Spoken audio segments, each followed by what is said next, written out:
বোনের জন্য দেখো গাইস এতগুলো ললিপপ নিয়েছি, ললিপপের কালারগুলো দেখছো, ওয়াও জাস্ট ওয়াও। তো এখন দেখো রান্না বান্না আমাদের হচ্ছে, আমাদের ভাবি হচ্ছে বড় ভাবি আমাদেরকে রান্না বান্না করে খাওয়াবে। ভাবি তুমি আমাদের রান্না বান্না করে খাচ্ছো তো?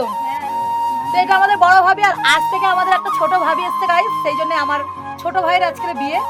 তো এটা অনুষ্ঠান বলবো না, কিন্তু খুবই সিম্পল, খুবই সাধারণভাবে বিয়ে, বুঝতে পারছো আজকাল দিনকাল লাভ ম্যারেজ দিন। তো সেই জন্য আমার ভাইয়ের হচ্ছে একটা ছোট্টখাট্টো অনুষ্ঠান নিয়ে বিয়ে হবে। তো আজকে আমাদের ভাবি রান্না করে খাওয়াচ্ছে, কালকের রান্নাটা ভাবি আমাদের করেই খাওয়াবে। আমি কিন্তু কোনো কাজে হাত দিচ্ছি না, কারণটা কি বলতো, আমার ভাবি আছে তো আমি আবার হাত দেবো কেন, তাই তো ভাবি? কত বড় হাঁড়ি ভাত রান্না করেছে দেখেছো, একা বসে খাচ্ছে। এটা হলো আমার ছোট ভাবি, মুখ দেখানো যাবে না এখন, মুখ হলো আমার ছোট ভাবি, তো এখন মুখ দেখানো যাবে না। কালকে বিয়ে হলে তারপরে হচ্ছে বিয়ের পরে বর মুখ দেখে তার সবাইকে দেখাবো। আর এই হলো দেখো রুমাইয়া। রুমাইয়া তুমি কই? রুমাইয়া তুমি চলে এসছো? আপা কই? আপা ললিপপ খাবে না? ঝটপট ডেকে নিয়ে, ঝটপট ডেকে নিয়ে, শুধু আপাকে আস্তে আস্তে যাও, ডেকে নিয়ে আসো। ভাবি কিন্তু খুব রেগে যাচ্ছে, কিন্তু বলতে পারছে না। দেখতে পাচ্ছ ভাবি, তুমি রেগে যাচ্ছ? কি বলতে চাচ্ছ বলো?